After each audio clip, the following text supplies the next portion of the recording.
ಮಾತೆ ಪೂಜಕನಾನು ಎನ್ನಯ ಶಿರವನಿಡುವೆನು ಅಡಿಯಲಿ. ನಿನ್ನ ಕೀರ್ತಿಯು ಜಗದಿ ಮೆರೆಯಲಿ, ಒಂದೇ ಆಸೆಯು ಮನದಲ್ಲಿ.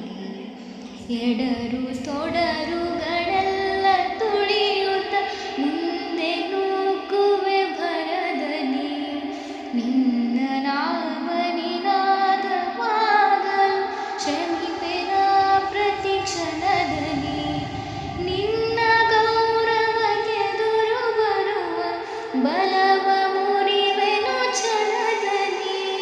ಜಗದ ಜನನಿ ಭಾರತ ಇದ ಕೇಳಿ ನಲಿಯುವೆ ಮನದಲ್ಲಿ. ಮಾತೆ ಪೂಜಕನಾನು ಎನ್ನಯ ಶಿರವನಿಡುವೆನು ಅಡಿಯಲಿ. ನಿನ್ನ ಕೀರ್ತಿಯು ಜಗದಿ ಮೆರೆಯಲಿ, ಒಂದೇ ಆಸೆಯು